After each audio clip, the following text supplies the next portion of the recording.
Crianças selvagens ou meninos lobo.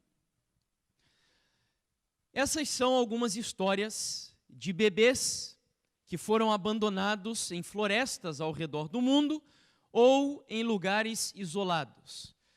E durante o tempo em que esses bebês permaneceram em estados de abandono, não tiveram nenhum tipo de contato com os seres humanos.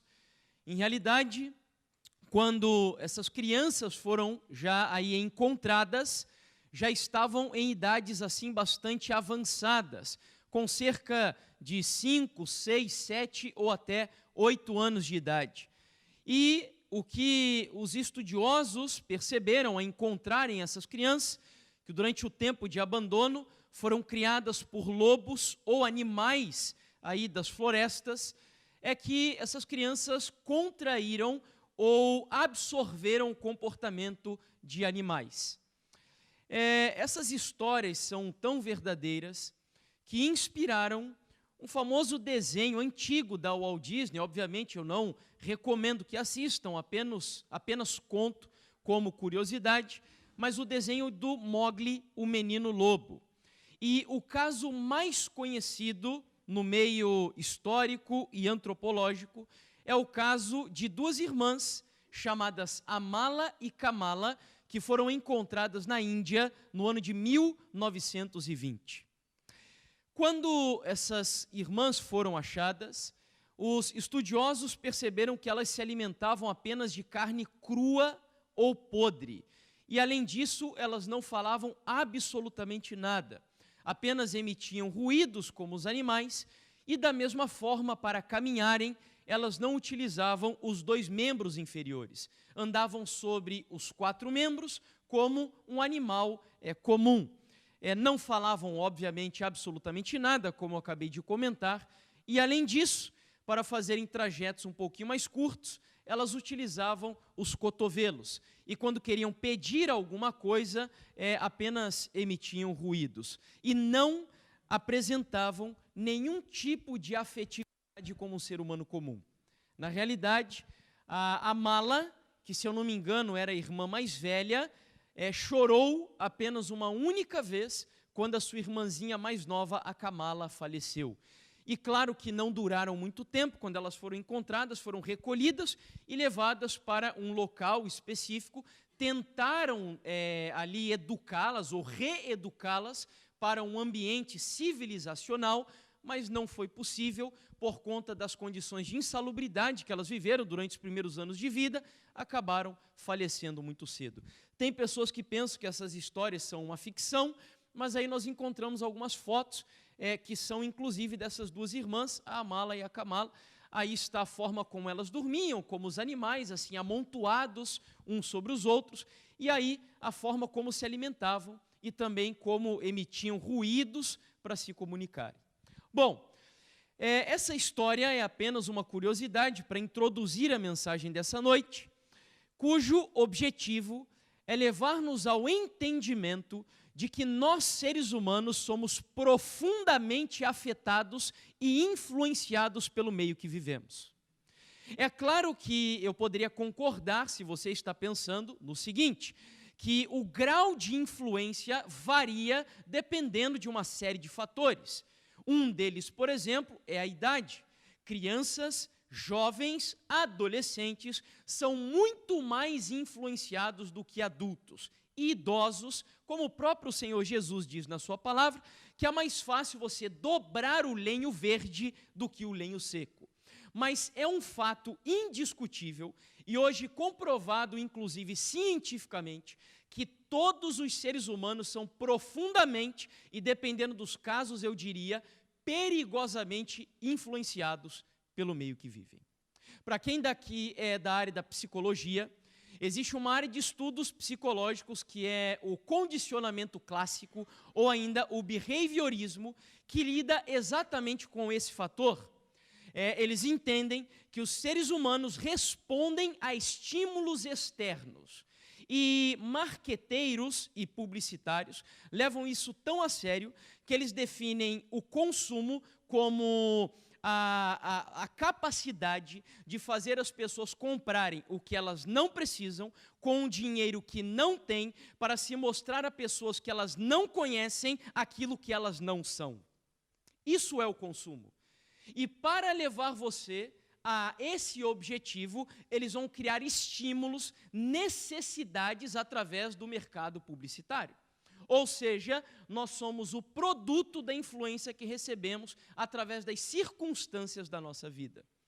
Aqueles, por exemplo, que se acreditam pessoas assim de personalidade forte, né? Sempre tem aquelas pessoas que dizem, não, mas eu sou uma pessoa de caráter, de personalidade, eu não me deixo influenciar. Na realidade, a formação da sua personalidade nada mais é do que a influência das 3 ou 4 pessoas com quem você teve mais contato ao longo da sua vida. Um filósofo do século XVII, que é o John Locke, desenvolveu uma teoria chamada de tábula rasa, onde ele chegou à conclusão de que os seres humanos são como uma página ou uma pedra em branco, e que nós somos afetados direta ou indiretamente por tudo aquilo com o que entramos em contato ao longo da nossa vida, através dos 5 sentidos, ok? Entendendo isso e a importância dessa questão, e entrando na área que nos interessa, que é a área espiritual, o nosso Deus, no livro de Deuteronômio, capítulo 18, verso 9, ele faz uma advertência muito importante para o seu povo. Deuteronômio, capítulo 18, versículo 9, o texto diz assim: quando entrares na terra que o Senhor teu Deus te der, não aprenderás a fazer conforme as abominações daqueles povos. Vamos entender então a passagem. Primeiro, o texto se aplicava para um grupo de ex-escravos. Deus estava se dirigindo a cerca de 2 milhões de escravos. E você sabe que escravo não tem liberdade de escolha. Escravos são criados privados daquela que é a maior virtude de um ser humano, que inclusive nos difere dos animais, que é o que nós chamamos de individualidade. Um escravo não tem individualidade. Um escravo, ele não é criado aprendendo a fazer um uso correto e temperante do seu livre arbítrio. E, portanto, Deus chama 2 milhões de escravos para saírem da terra do Egito. E agora ele está conduzindo esses 2 milhões de escravos para a terra de Canaã. E na terra de Canaã haviam povos cujos costumes deles eram absurdamente diferentes dos princípios que Deus havia ensinado para o seu povo. O texto aqui, por exemplo, fala de abominações. E eu poderia muito bem substituir a palavra abominações desse texto por cultura. É como se Deus estivesse dizendo assim para o seu povo, quando entrares na terra que o Senhor teu Deus te der, não aprenderás a fazer conforme a cultura daqueles povos de Canaã. A pergunta é a seguinte: o que são as abominações que eles praticavam? Se você pega uma concordância bíblica e você vai até a palavra abominação, você vai descobrir que, aos olhos de Deus, a abominação, por exemplo, é uma pessoa fazer uso de vinho ou qualquer tipo de bebida alcoólica. Outra abominação que a Bíblia também considera como algo abominável é nós comermos animais imundos. Outro pecado abominável para Deus é a prática da homossexualidade. Eu volto a repetir, a prática da homossexualidade. O adultério também é algo abominável para Deus. E, finalmente, poderia citar muitos outros pecados aqui, a fornicação, que hoje já é uma palavra um pouquinho assim obsoleta para o nosso idioma, mas que nada mais é do que o sexo antes do casamento. A Bíblia considera alguns pecados como odiosos para Deus e outros pecados como abomináveis. E os pecados que Deus mais tem repugnância são aqueles que ele chama de abominação. Portanto, quando Deus diz cuidado com os cananeus, porque eles têm uma série de práticas que aos meus olhos são abomináveis, ele estava dizendo o seguinte: olha, vocês agora, 2 milhões de ex-escravos, vão entrar em Canaã e vocês terão um choque cultural com os princípios que durante 40 anos eu estou ensinando para vocês. Tenham muito cuidado, Porque lá para aquele povo, a prática da homossexualidade é normal. O adultério é algo que, inclusive, faz parte do culto cananeu. Eu não sei se você sabia, mas os registros históricos nos levam a concluir que os cananeus adoravam a Baal da seguinte maneira: eles acreditavam que a chuva era o sêmen do Deus Sol. Tanto que quando Elias ora pedindo para Deus fazer com que ficasse sem chover durante 3 anos e meio, é porque o povo de Deus estava cultuando a Baal de tal maneira que eles pensavam que a chuva era o sêmen de Baal derramado sobre o planeta Terra. E para fazerem, na visão deles, com que Baal derramasse o seu sêmen sobre o solo terrestre, os cananeus acreditavam que quanto mais sexo praticassem, mais era instigado o deus Baal. Portanto, o que eles faziam? Eles iam, você já deve ter lido na Bíblia, para lugares que a Bíblia chama de lugares altos. Já viu esses lugares na Bíblia? Já leu? Já ouviu falar dos postes ídolos? Ok? Sabe o que eram os postes ídolos? Era símbolo do órgão fálico masculino, ou seja, da genitália masculina. Então eles iam para esses lugares altos para praticarem o culto das prostituições. E ali eles era um culto, bom, enfim, o próprio nome já sugere o que acontecia ali. Havia troca de casais, homem com homem, mulher com mulher, e 2, 3, 4, 5 pessoas, porque eles entendiam que isso motivava Baal a derramar o sêmen sobre o solo terrestre. Portanto, Deus chega para o povo e diz: olha, tenha cuidado.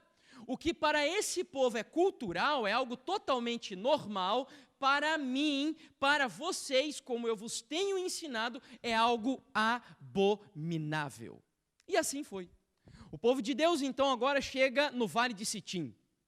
E o Vale de Sitim era um vale muito fértil, que separava o povo de Deus da primeira cidade que eles entrariam quando pisassem no solo de Canaã. A única coisa que separava o povo de Deus do Vale de Sitim e de Canaã era o Rio Jordão. E então agora eles acampam sobre o Vale de Sitim.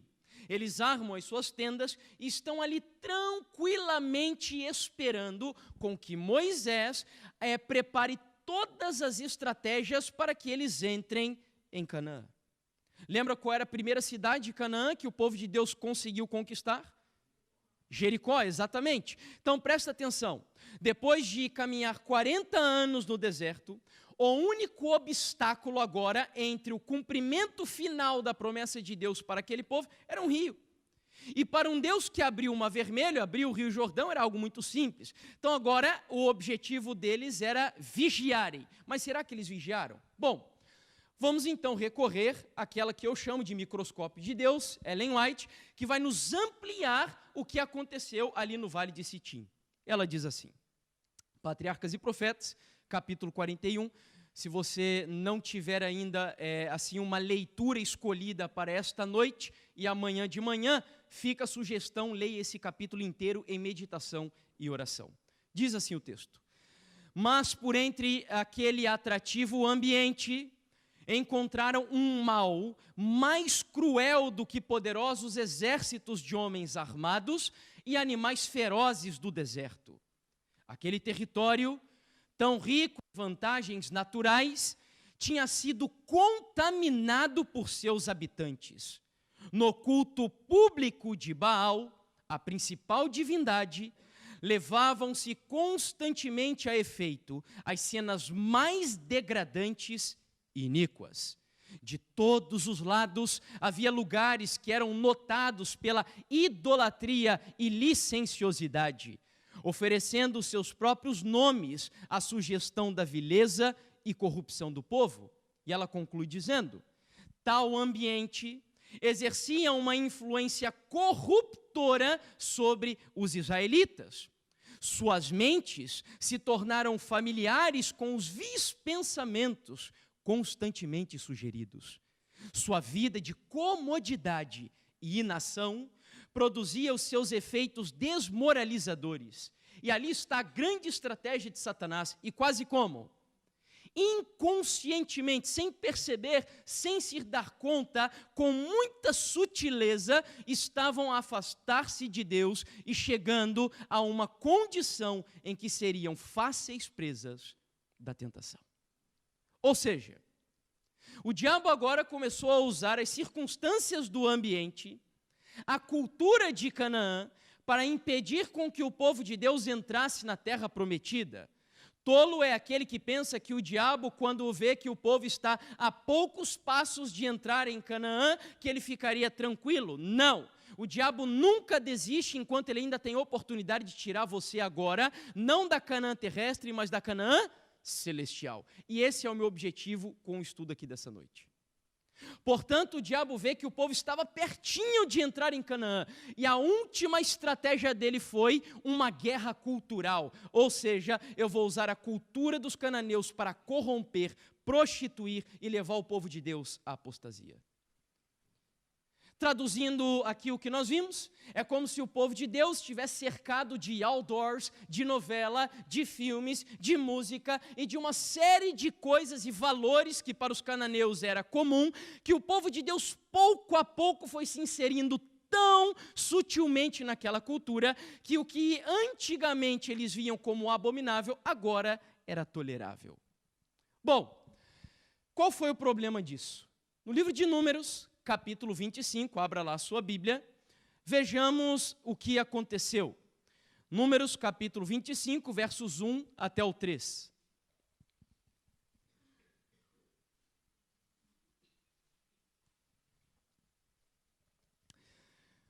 Números, capítulo 25, versos 1 ao 3, vejamos o resultado do povo de Deus ceder à cultura de Canaã. Habitando Israel em Sitim, começou o povo de Deus a fazer o quê? Eu não ouvi, a fazer o quê? Prostituir-se com as filhas dos moabitas. Estas convidaram o povo aos sacrifícios dos seus deuses. E o povo comeu e inclinou-se aos deuses delas. Juntando-se Israel a Baal-Peor, a ira do Senhor se acendeu contra Israel. A coisa chegou em um grau assim tão catastrófico, e o povo estava tão contaminado pela cultura de Canaã, que eles já estavam assim num nível de audácia tão grande, enquanto os juízos de Deus caíam sobre o acampamento do povo de Deus, houve um homem, que a Bíblia cita, por exemplo, que pegou uma mulher, levou-a para dentro da sua tenda, diante do santuário de Deus, e começou, entendo eu, a se relacionar com aquela mulher. Até que então o homem de Deus, cheio de zelo do Espírito Santo, entendendo que os princípios são mais importantes do que a cultura, pega uma lança, vai até a tenda onde esse casal estava praticando essa relação promíscua e enterra a lança nesse casal. E a praga cessa imediatamente. Bom, portanto nós vemos aqui que o diabo tem uma estratégia muito sutil de usar a cultura de Canaã para seduzir o povo de Deus e fazê-lo se desviar dos princípios naquela época judaicos. Como ele fez isso? Primeiro, ele usou um homem de Deus, um homem que num primeiro momento se dizia, não, eu sirvo a Jesus, eu tenho um objetivo que é me misturar com o povo para ganhar o povo. Vocês se lembram qual era o nome desse homem? Balaão. Balaão se dizia ser um homem de Deus. Balaão se dizia ser um profeta de Deus. É por isso que Jesus nos adverte nos últimos dias, para que tenhamos cuidado. Porque muitos virão em meu nome dizendo, eu sou o Cristo, e enganarão a quantos? Portanto, tenha muito cuidado. Porque hoje virou assim, é popular. Lá no meu país, lá no Brasil, é moda as pessoas dizerem que são cristãs. Neymar utiliza, por exemplo, quando faz, aí agora foi proibido, né, pela FIFA, mas agora não, já há algum tempo, mas fazia gol e tirava lá fitas na cabeça, camisas dizendo 100% Jesus. Mas quando você vê a vida que o Neymar leva, é uma vida totalmente contrária à vida de um cristão bíblico. Ou seja, virou moda dizer que é cristão. Então tenha muito cuidado com aqueles que dizem que são cristãos, mas que não estão vivendo segundo os frutos de quem? Do Espírito Santo de Deus. Bom, então Balaão chega e diz, olha, agora eu tenho uma proposta para vocês, afinal de contas eu sou profeta. E nós precisamos ganhar os midianitas. Nós precisamos nos misturar com os midianitas. Então vamos fazer o seguinte, vamos para uma festa deles.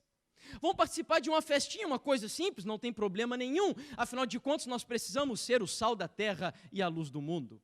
Então, o povo de Deus achou a proposta boa, lógico que aqueles que não estavam vigiando.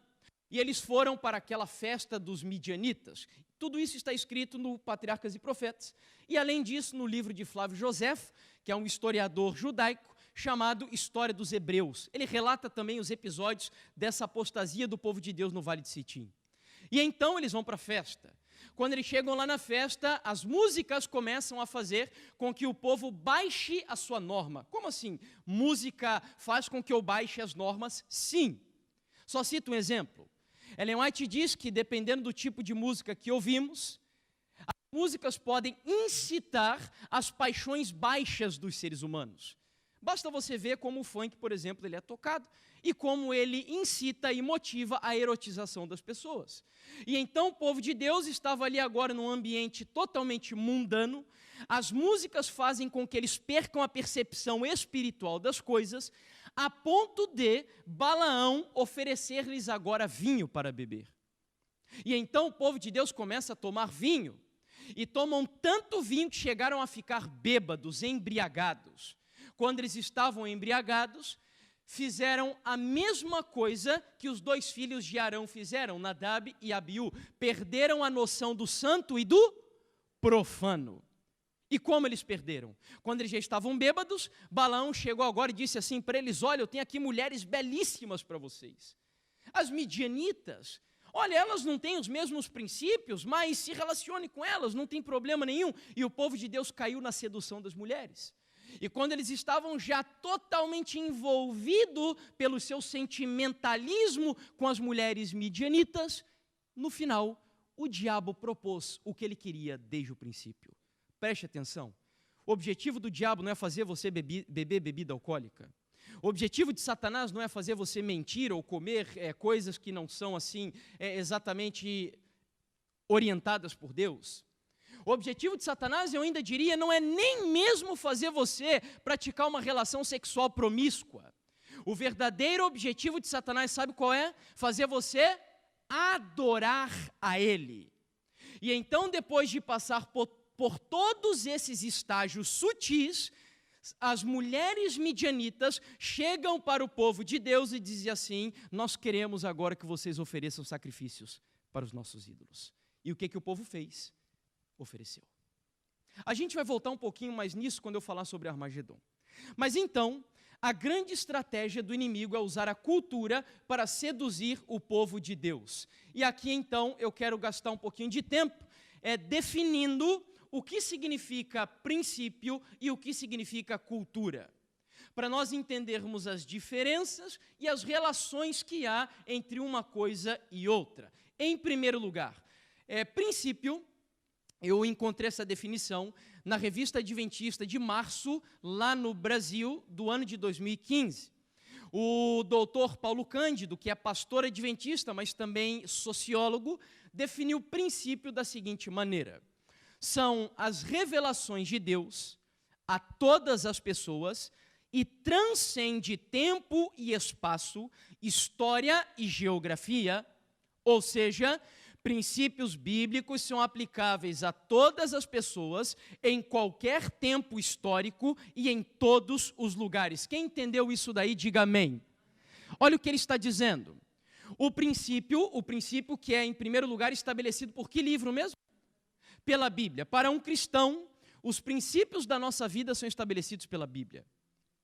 Para um adventista do sétimo dia, além da Bíblia estabelecer os princípios da nossa vida, nós temos outros livros e manuais que nos ajudam a entender os nossos princípios de forma mais ampla.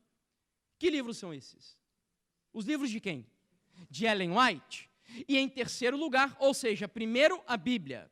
Em segundo lugar, Ellen White, ela é normativa, sim, para quem acha isso um absurdo, o que Ellen White escreveu é norma para a igreja adventista.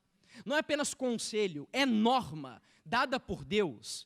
E então, Bíblia, Ellen White, e por fim, nós temos um terceiro livro. Deus é tão bom conosco que nos ajuda assim, de forma tão minuciosa, a estabelecer os princípios da nossa vida. Além da Bíblia e além dos livros de Ellen White, que outro livro também serve para estabelecer as normas ortodoxas, litúrgicas e o comportamento de um adventista? Que livro? O Manual da Igreja. Portanto, princípios bíblicos são aplicáveis para todas as pessoas, em todos os lugares, em qualquer tempo histórico e em todas as épocas. O que isso quer dizer? Que seja no Brasil, seja na América, na Europa, na Ásia, na África, não importa em que continente você viva e tampouco em que época você esteja, princípio bíblico é imutável, porque a Bíblia diz que foi estabelecido por um Deus que não muda e que é o mesmo ontem, hoje e o será para todo sempre. Ah, mas hoje é absolutamente normal os jovens praticarem sexo antes de se casarem. O problema é da nossa cultura contemporânea. Deus não se adapta à cultura. Quando um cristão se converte, é o cristão que tem que se adaptar ao estilo de vida do reino dos céus. Por isso que a Bíblia diz, no livro de João, capítulo 1, versículo 12, que se tornar um filho de Deus é algo muito mais do que apenas algo intelectual. A Bíblia diz assim: a todos quantos o receberam, receberam a quem? A Jesus, deu-lhes o poder de serem feitos filhos de Deus, amém? Poder para quê? Para abrir mão da cultura e em nome de Jesus viver segundo os princípios da palavra de Deus. Entendeu? Portanto, princípios são normas, são regras, são comportamentos que Deus estabelece na sua palavra e que vão orientar a vida de um cristão, de verdade, não um cristão esquizofrênico como que vimos ontem. Eu poderia aqui citar, por exemplo, casos como, vamos aqui para a área da alimentação. Vou colocar como um exemplo aqui para a gente entender a diferença de princípio e cultura.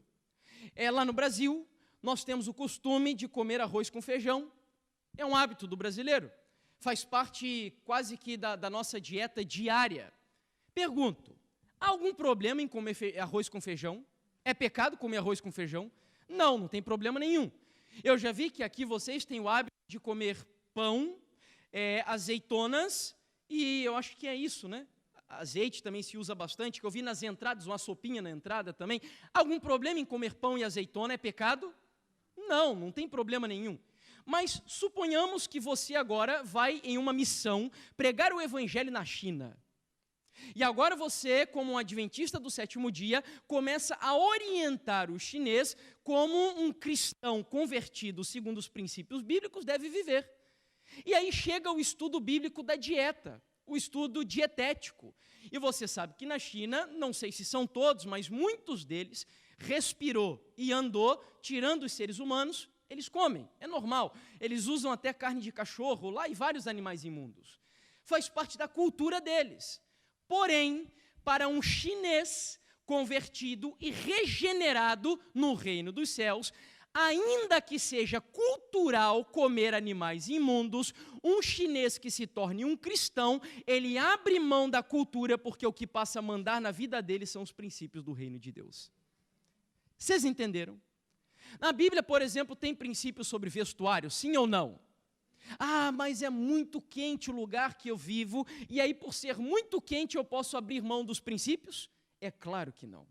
Lógico que Deus tem bom senso, obviamente, mas o bom senso nunca deve ser usado como uma desculpa para transgredir os princípios da modéstia, pudor e decência.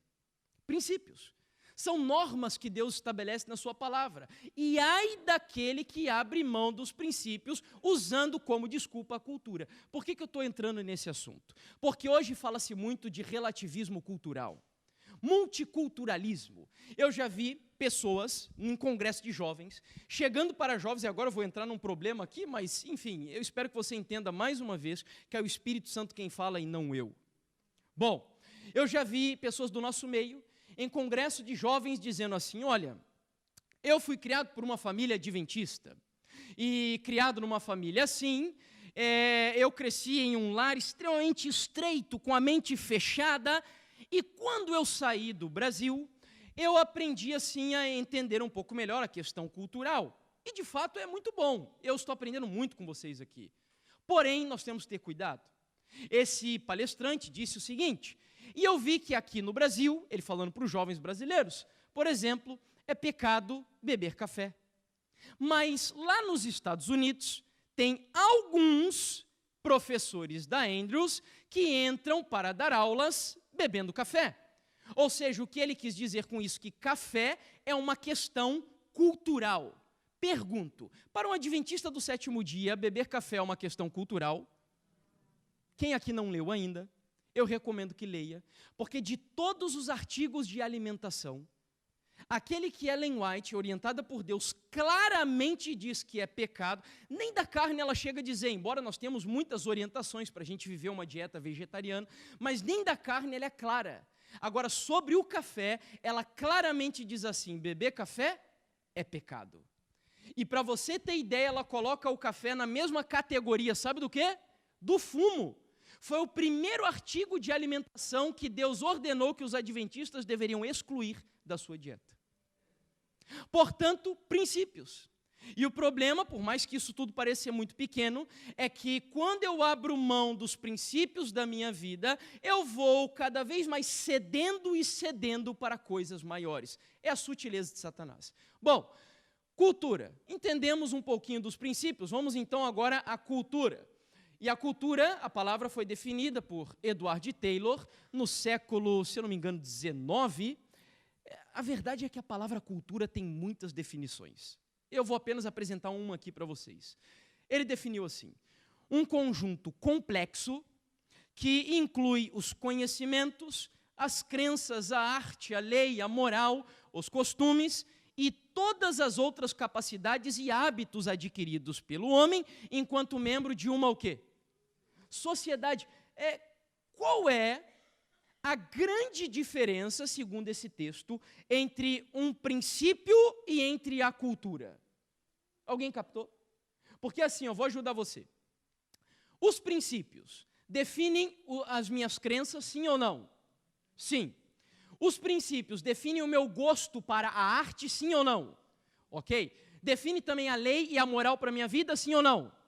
Então, princípio e cultura é muito parecido. A grande diferença entre um princípio e entre a cultura é que, enquanto o princípio vale para todos a cultura ela é o quê? Ela é local, ela é regional, ela depende de uma localização específica. Portanto, se o princípio vale para todos os lugares, que está acima do quê? O princípio ou a cultura? Quem vale em primeiro lugar?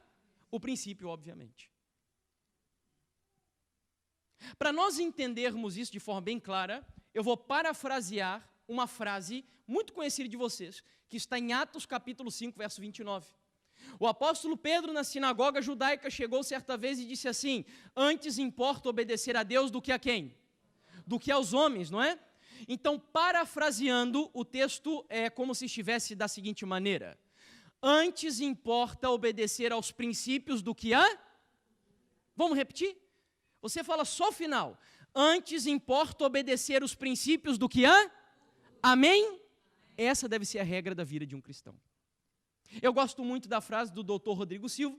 Certa vez ele estava pregando um sermão sobre Laodiceia e ele, em um momento da mensagem, citou uma frase que eu copiei e eu uso em alguns dos meus sermões. E a frase diz assim, o meu problema não é ter equilíbrio. O meu problema é com essa frase errada de ter equilíbrio em tudo. Há determinados setores da vida em que você não deve ter equilíbrio. Você deve ser o quê? Radical, porque tem coisas da cultura do século XXI e da pós-modernidade que não podem ser relacionadas com os princípios cristãos. Portanto, o que Deus vê nessa cultura que é abominável, eu devo sim radicalmente eliminar da minha vida, em nome do Senhor Jesus. Entendemos essa parte? Bom, qual foi a estratégia de Satanás? Ele usou a cultura para tirar o povo de Deus de Canaã. E aí eu quero dizer algo para você. Nós estamos alarmados, porque nas profecias adventistas, nós temos o entendimento de quem é a besta. E durante muito tempo e muitos anos, estamos aguardando a questão do decreto dominical. Muito bem, mas eu quero dizer algo para você.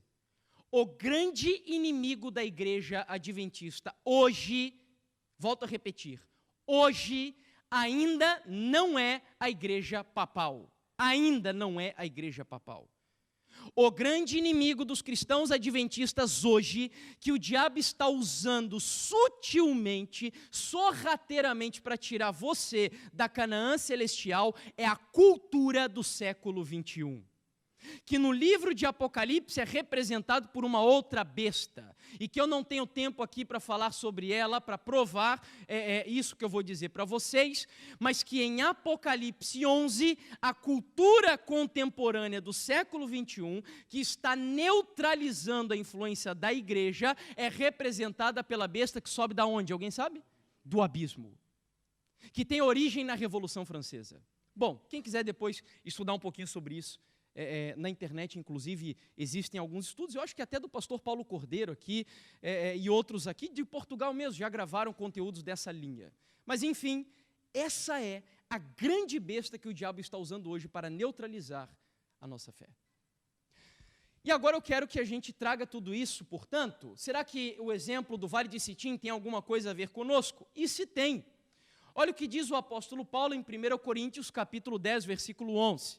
Ele diz assim: estas coisas, ou seja, no contexto está falando do Vale de Sitim, estas coisas lhes sobrevieram como exemplos e foram escritas para advertência nossa, de nós outros, sobre quem os fins dos séculos têm chegado. E agora, eu só posso seguir esse estudo se você der uma resposta para mim. Quantos aqui acreditam, de todo o seu coração, que muito em breve nós veremos Jesus Cristo voltando nas nuvens dos céus, em poder e grande glória? Eu quero ouvir um amém. Amém. Amém. Então agora dá para a gente seguir. Porque o texto diz que esse estudo do Vale de Sitim só tem valia ou utilidade para o povo que viveria em que época? No fim dos séculos. Portanto, se nós cremos que vivemos no fim dos séculos, o que estudamos sobre o Vale de Sitim deve ser uma advertência para nós.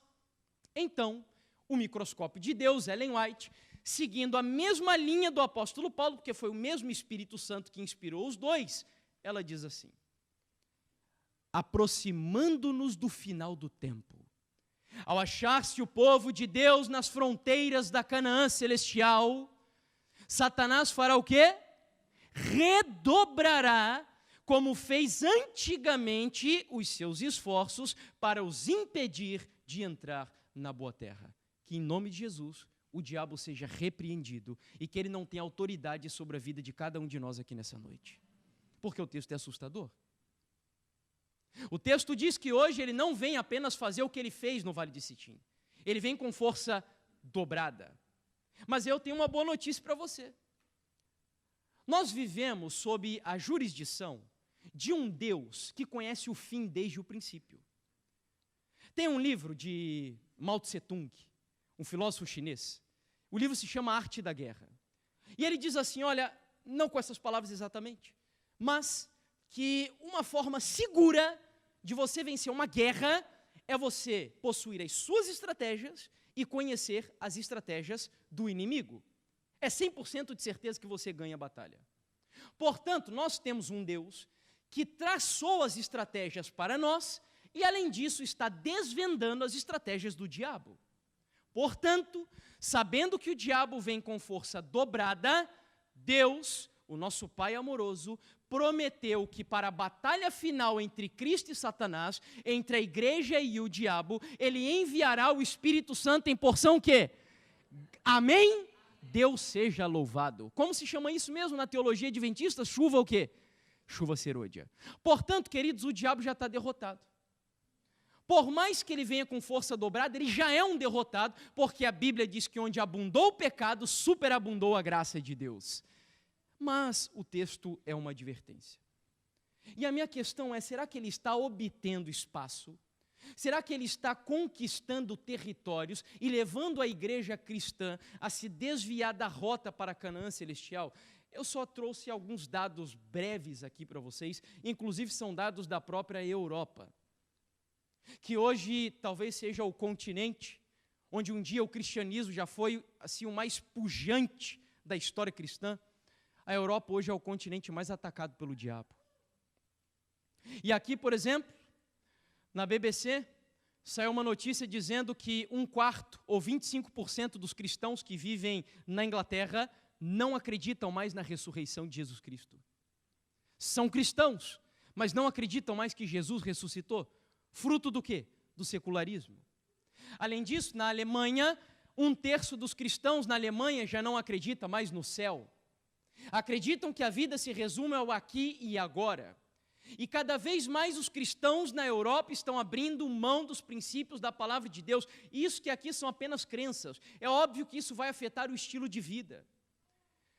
Os europeus hoje têm um grande desafio em nome de Jesus, e por isso que eu digo, nós precisamos desesperadamente de um reavivamento espiritual na nossa vida. A Europa necessita passar desesperadamente por um milagre de regeneração, porque o diabo está conquistando espaço aqui na Europa.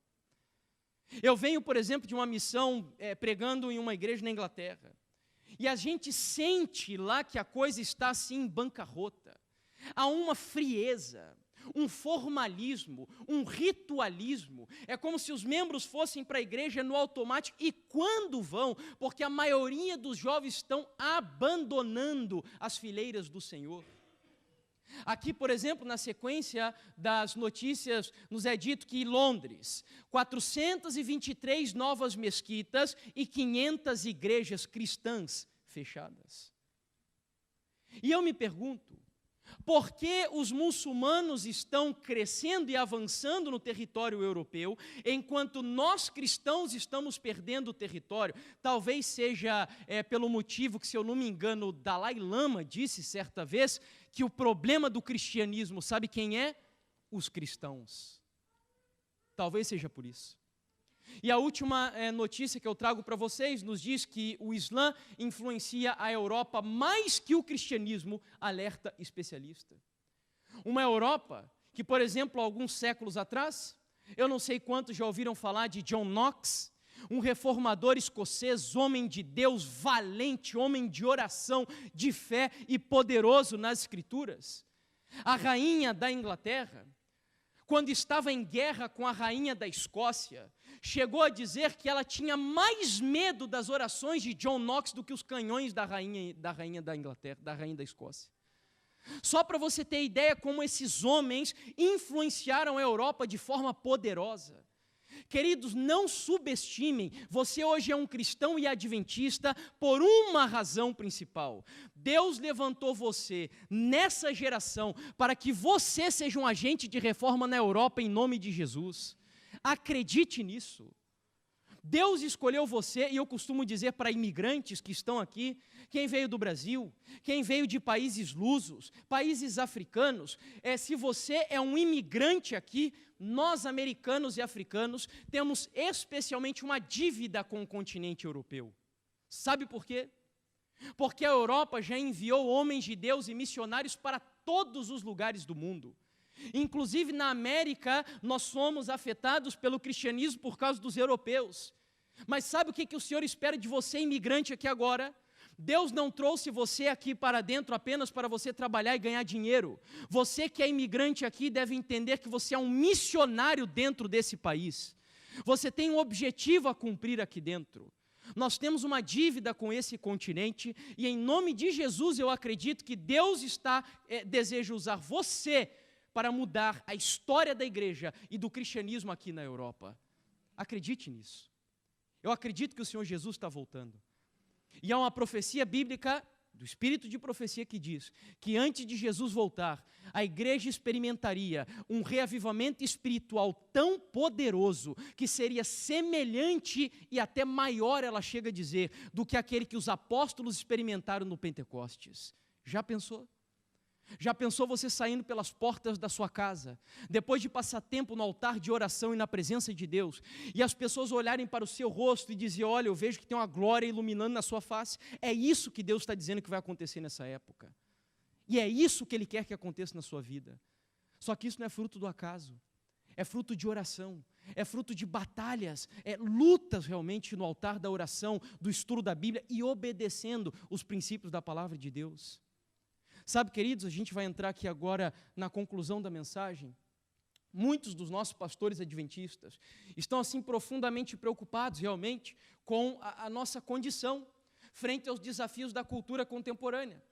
E um dos pastores que é muito respeitado no mundo, e também especialmente para nós brasileiros, porque ele é brasileiro, e hoje é vice-diretor do patrimônio de Ellen White lá nos Estados Unidos da América, o doutor Alberto Tim. No ano de 2001, esse pastor escreveu um artigo que eu costumo dizer de caráter profético. O título do artigo dizia assim: podemos ainda ser considerados o povo da Bíblia? Era uma pergunta. Você sabe que até um tempo atrás o adventista era conhecido como o povo do quê? O povo da Bíblia, o povo do livro. E a pergunta dele era essa: podemos ainda ser considerados o povo da Bíblia? E eu separei alguns parágrafos do artigo aqui para compartilhar com vocês. Ele diz assim: estudos sociológicos da religião têm demonstrado que os movimentos religiosos surgem normalmente com o propósito de reformar a cultura na qual existem. Mas no segundo século de sua existência, depois de falecerem os pioneiros e aqueles que os conheceram, esses mesmos movimentos tendem a perder a sua identidade e a ser reabsorvidos pela própria cultura que originalmente tensionaram reformar. A Igreja Adventista do Sétimo Dia se depara hoje com os desafios próprios do segundo século de sua existência. Mas somando-se a isso, ela vive também num mundo em que os apelos ecumênicos e tendências pluralistas estão impedindo grande número de denominações cristãs de falarem de suas diferenças doutrinárias. Sob as fortes correntes da globalização ecumênica, tais denominações acabaram perdendo quase que completamente a sua própria identidade. Isso nos leva a indagar: não estaria também a Igreja Adventista do Sétimo Dia correndo risco de perder a sua identidade? E eu acredito que quando o pastor Alberto Tim fez essa pergunta, ele olhava para mim e para você, os membros da Igreja Adventista. Será que você, adventista que está aqui hoje, não está correndo risco de perder a sua identidade? E aí no artigo ele cita um caso muito curioso. Ele diz assim: o pastor Andrews, primeiro missionário da Igreja Adventista enviado ao exterior, certa vez chegaram para ele e disseram assim: pastor Andrews, se por acaso todas as Bíblias do mundo se perdessem, você poderia reproduzi-la de memória? Ele disse assim: olha, o Antigo Testamento eu não me garanto, mas caso o Novo Testamento se perdesse, eu poderia reproduzi-lo palavra por palavra. Bom, uma pergunta, não precisa levantar a mão, não quero constranger ninguém, mas apenas para refletirmos. Quantos de nós aqui temos apenas os 10 mandamentos de memória, mas não os 10 mandamentos assim: não farás para ti imagem de escultura e ponto final? Não, com tudo que está escrito ali. Não farás para ti imagem de escultura, nem coisa alguma do que há em cima do céu, etc, etc, etc. Quantos, não precisa levantar a mão, quantos de nós temos só os 10 mandamentos memorizados? Quantos poderíamos repetir aqui o nome dos 12 apóstolos de memória? Mas quantos de nós talvez poderíamos dizer os jogadores da seleção brasileira ou portuguesa de memória? Sabe qual é o nosso grande problema? Não é tanto falta de conhecimento. O grande problema da igreja hoje é falta de conhecimento bíblico, conhecimento que preste, conhecimento útil, cultura útil. Isso é o que falta para nós como igreja. E é isso que o pastor Alberto Tim está ali dizendo: olha, a gente está perdendo nossa identidade. Porque hoje, ao invés de gastar tempo lendo os livros de Ellen White, Bíblia, e livros produzidos pela igreja, os nossos jovens estão lendo Harry Potter, os nossos jovens estão lendo Senhor dos Anéis, e achando que isso tudo não faz mal. Sendo que Ellen White tem textos e textos e textos condenando leituras do tipo ficção e bruxaria, e a Bíblia mesmo condena isso. E olhe lá quando se lê.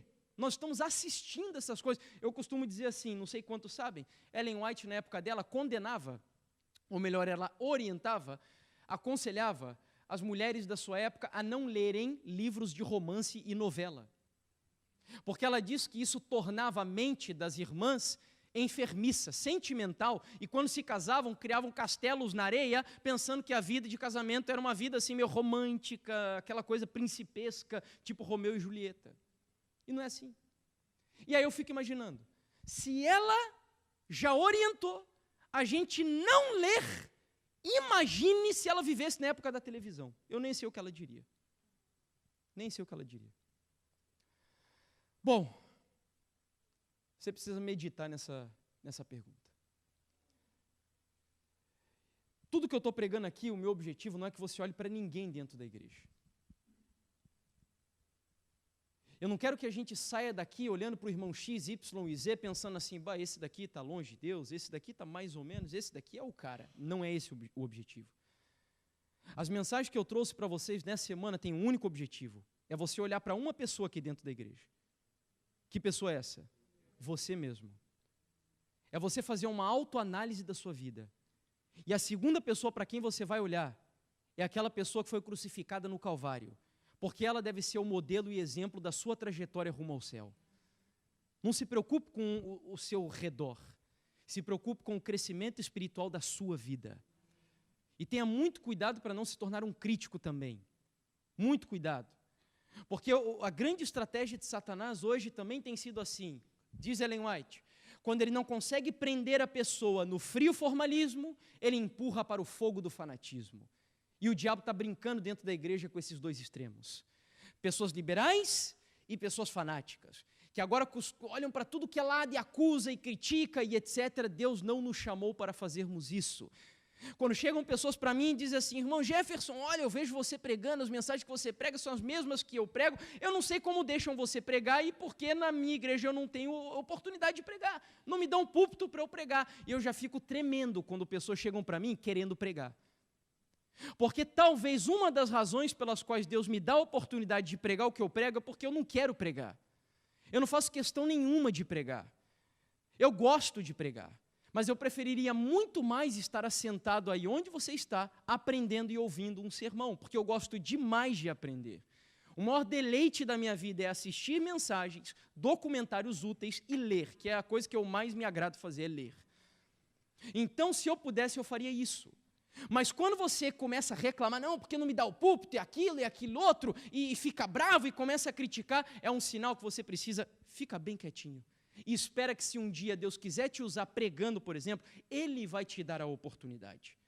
E se Ele não te der, fica tranquilo e espere que Deus use a sua vida do jeito que Ele quiser. Não se torne um crítico da igreja e dos outros. A nossa igreja e os nossos pastores precisam da nossa ajuda e não da nossa crítica. Amém? Ok, para concluirmos. Um pastor metodista, no ano de 1972, escreveu um livro. O livro se chamava o livro se chamava assim, Por que as igrejas conservadoras estão crescendo? 1972. 10 anos depois, esse mesmo pastor metodista foi convidado para ir na Andrews, a nossa universidade principal, lá nos Estados Unidos. O objetivo era que esse pastor falasse sobre o seu livro para os nossos teólogos. E então, o pastor metodista começa o discurso da seguinte maneira: olha, penso que seja um pouco irônico que alguém de uma igreja em declínio, a igreja metodista, por causa do liberalismo, por sinal, venha falar sobre crescimento de igreja para um grupo que tem tido uma taxa sólida e significativa de crescimento, os adventistas.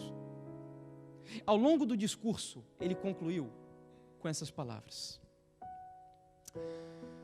se os adventistas querem parar de crescer, e diminuir o número dos seus membros de forma constante, como todas as outras igrejas. Tudo o que devem fazer é enfatizar que a abstinência de álcool, fumo, cafeína, não é na realidade essencial para a salvação. Devem salientar também que o vegetarianismo não é afinal tão relevante e que o lava-pés é algo ultrapassado.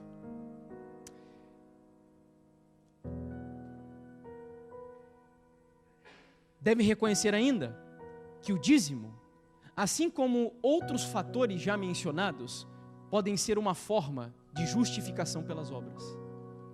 E quase não posso dizer isso, ou mencionar isso, diz ele, introduzir a ideia de que se pode observar tanto o domingo quanto o sábado. Sabe o que esse pastor, e me perdoe assim a transparência, sabe o que Deus levou esse pastor para dizer na nossa cara, na nossa faculdade principal? Você quer destruir a igreja adventista?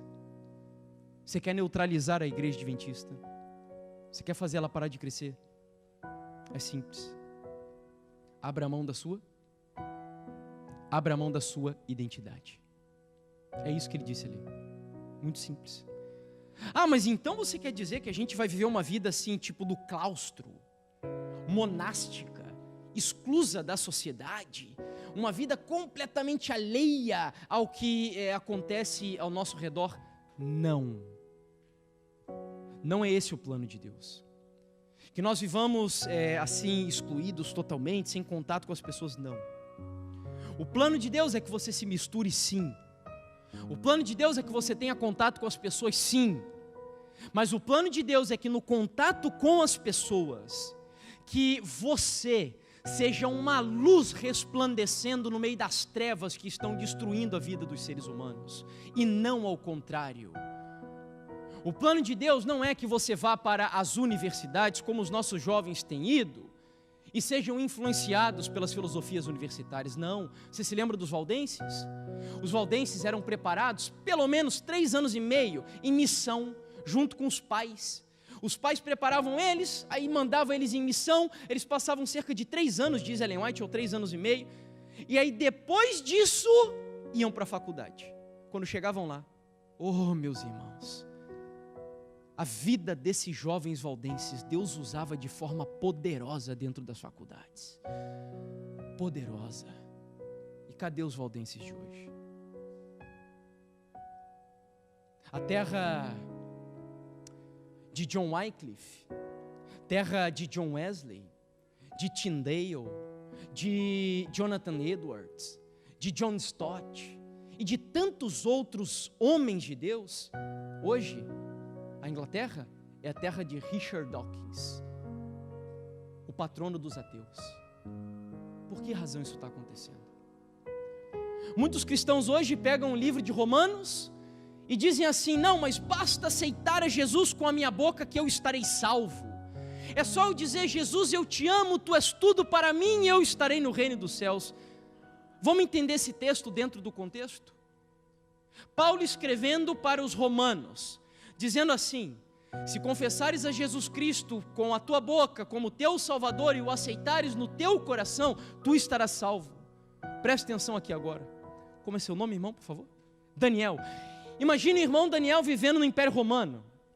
Chega um soldado da guarda pretoriana para o Daniel, encontra ele no meio dos calabouços ali, e chega para ele e diz assim: Daniel, você confessa a César como o único senhor da sua vida, Daniel? E aí Daniel olha para o soldado da guarda pretoriana e com seus lábios ele diz assim: não, o meu único senhor é Jesus Cristo.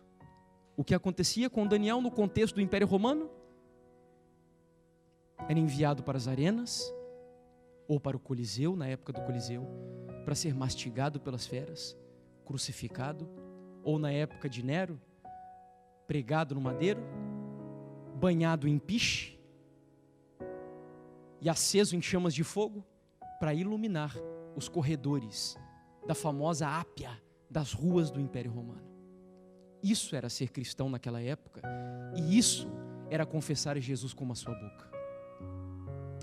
Eu termino com uma frase de Ellen White, onde ela diz assim: quando a religião de Cristo for mais desprezada, quando sua lei mais desprezada for, então deve o nosso zelo ser mais ardoroso e o nosso ânimo e firmeza mais inabaláveis. Permanecer em defesa da verdade e da justiça quando a maioria nos abandona. Ferir as batalhas do Senhor quando são poucos os campeões. Essa será a nossa prova. Naquele tempo, devemos tirar calor da frieza dos outros, coragem da sua covardia e lealdade da sua traição. O meu desejo, a minha oração nessa noite, queridos, é que o Senhor Deus resgate em toda a sua plenitude a identidade cristã e adventista do sétimo dia na vida de cada um de nós. E para fazer isso na minha vida, que não foi nem um resgate, e da minha esposa, Ele precisou ser radical. Eu não vou gastar muito tempo agora, mas eu prometi para vocês que eu terminaria com a minha história. E então, depois de nos levar para a experiência mais radical da nossa vida, eu terminei dizendo para vocês que ao passar pelo deserto, nós voltamos ao Brasil depois de 11 meses. E agora eu tinha um grande desafio. O desafio era chegar para todos aqueles que um dia eu liderei, dizendo que a igreja era Babilônia, que a igreja não era mais de Deus, chegar para eles e dizer que eu estava errado. Foi muito difícil. Primeiro eu fui lá para Curitiba, e ali eu tinha a minha igreja, e falei isso no nosso conselho administrativo do ministério. Eu ainda não cria na Trindade, mas já uma série de coisas eu havia superado. Eu já entendia melhor o que era a missão da igreja, entendia que a igreja não era Babilônia, já acreditava que Jesus era Deus, porque para você ter ideia, eu não cria nem que Jesus era Deus.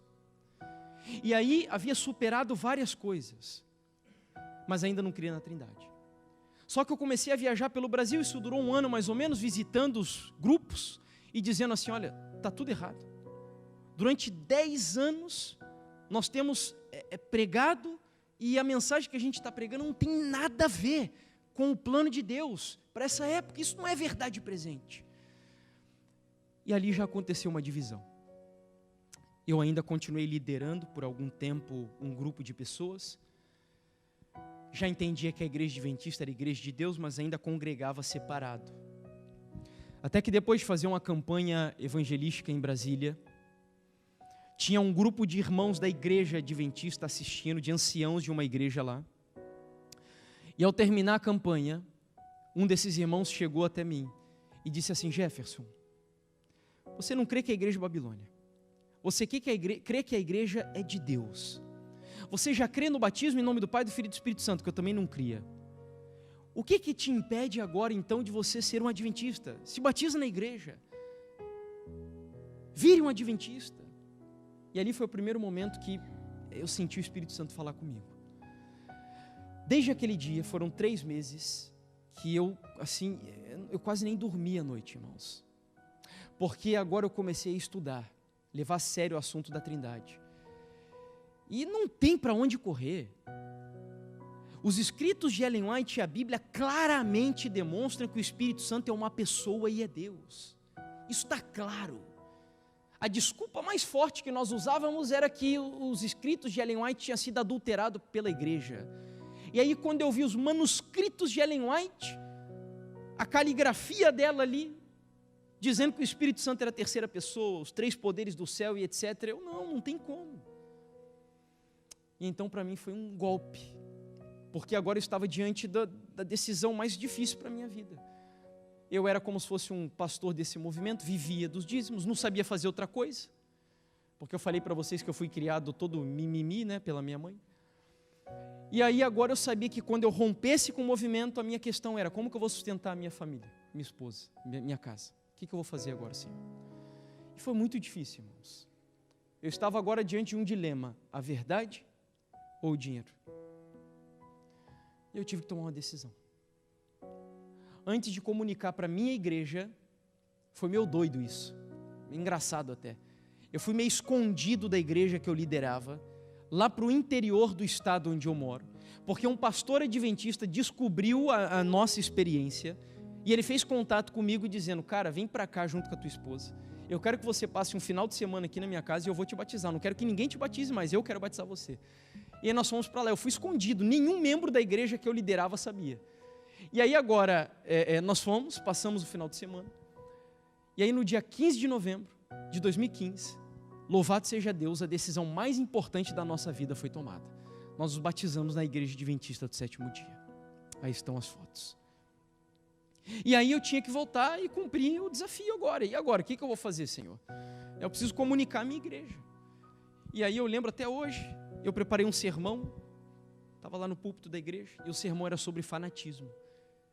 E eu comecei contando para eles a história de Jim Jones, não sei quantos se lembram dessa história, do cara que colocou veneno no meio de uma cerimônia de Santa Ceia, e aí matou mais de 900 pessoas. Eu comecei contando essa história, e aí depois entrei no conceito bíblico e de Ellen White do que é ser um cristão fanático. E aí falei para eles, olha, durante 10 anos, nesse ministério, nós fomos um bando de fanático. E ali foi um racha. A maioria não aceitou. Alguns, graças a Deus, voltaram para a igreja, entre os quais estão meu sogro, minha sogra, meu cunhado, a esposa do meu cunhado e alguns membros da minha igreja. Hoje, graças a Deus, a nossa família está na igreja adventista. E aí eu tinha o maior desafio agora. Senhor, e agora? O que eu vou fazer?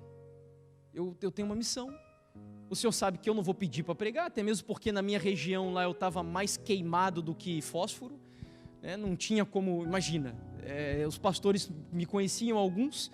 Tinha uma irmã lá que quando descobriu que eu estava congregando na igreja, e ela sabia que eu estava na igreja, ela já ligava para os pastores dizendo, cuidado, eu conheço esse cara aí, ele é um lobo, ele vai tirar as ovelhas da tua igreja. E aí eu tive um baita de um problema, e comecei a visitar as igrejas, e eu pedia, Senhor, eu só preciso de uma coisa, eu preciso de um pastor que acredite na minha conversão e na minha esposa, e que abra as portas, se for da tua vontade. E aí eu conheci a minha igreja que, olha, meus irmãos, é minha igreja do coração, eu amo a minha igreja. E amo o meu ex-pastor, porque agora já foi trocado. Mas o meu pastor, ele virou um pai para mim. Ele foi na minha casa, eu contei toda a minha história para ele, fui totalmente transparente. E ele me abraçou. Me abraçou tanto que no primeiro ano, ele me deu o púlpito da sua igreja para eu fazer uma semana de oração na minha igreja. E ao terminar a semana de oração, ele fez uma oração por mim, que eu nunca me esqueci pelo meu ministério. E ele disse assim, Jefferson, enquanto eu for o pastor dessa igreja, os púlpitos dessa igreja também podem ser usados por você, e essas ovelhas são suas ovelhas também. E aquilo me emocionou demais, irmãos. Eu comecei a ver assim Deus operando, e comecei a receber alguns convites lá na região, e eu nem sei dizer para você como Deus começou a me sustentar. Eu estou sendo sincero, eu não sei, mas durante esses 3 anos de batismo da igreja, eu tenho vivido pela fé. São pessoas que Deus manda, que muitas vezes nem me conhecem, e que fazem contato através do canal, ou em algumas igrejas por onde eu passo, dizendo, irmão, eu quero apoiar o teu ministério.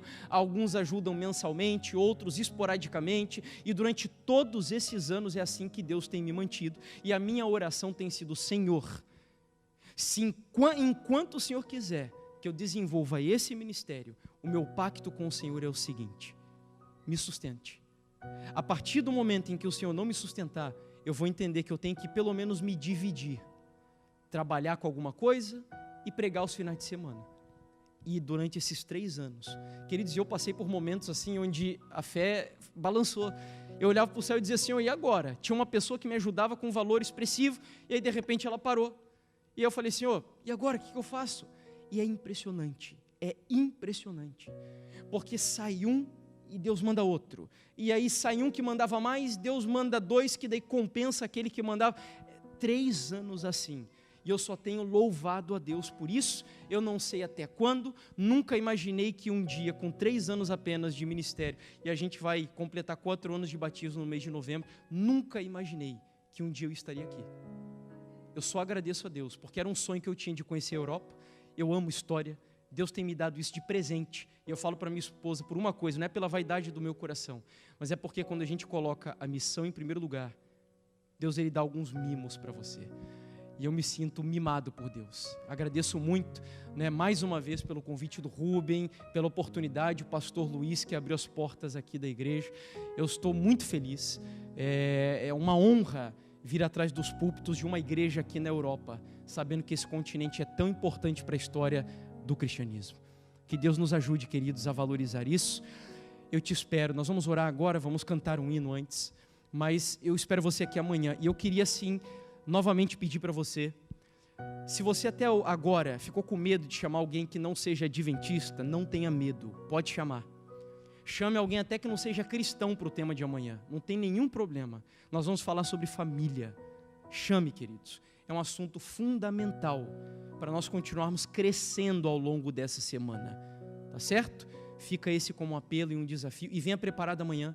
Amanhã, no final, nós vamos fazer uma oração muito especial aqui. Uma oração pelos nossos queridos que estão afastados ou que nunca se curvaram diante desse Deus. E eu vou te contar amanhã. Hoje eu terminei a minha história. Amanhã eu vou contar para você uma história de um milagre com anjos que Deus fez para o meu cunhado se converter.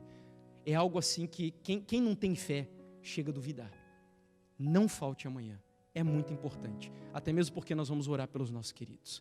Portanto, vamos ficar de pé. Oremos.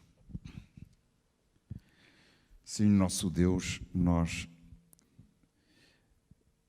queremos neste momento, Senhor, encontrar as palavras certas para falar contigo, mas o que nos vem ao nosso pensamento é gratidão, humildade e uma súplica muito simples, Senhor. Continua a insistir connosco, Amém. Porque sabemos que Tu nos amas de um amor eterno e não queres perder ninguém. Seja qual for a situação em que nos encontramos, o Teu Santo Espírito, Senhor, é persuasivo, é convincente e quer conquistar o coração de cada um de nós. Amém. Por isso, Senhor, continua a reclamar, continua a exigir de nós uma entrega, uma humildade, um coração humilde, disponível para Te ouvir, para Te aceitar. E nós Te agradecemos muito do fundo do coração o ministério de filhos Teus, como aquele que está aqui ao meu lado, o Jefferson, que entregou a sua vida, o seu coração a Ti, está ao Teu dispor para apresentar de forma poderosa a Tua palavra, sem qualquer equívoco, Senhor. E nós queremos ouvir a Tua palavra. Amém. Por isso, obrigado por esta bênção, por esta noite uma vez mais. Nós Te agradecemos. Leva-nos nos Teus braços. Abençoa a todos. Em nome de Jesus Te agradecemos. Amém.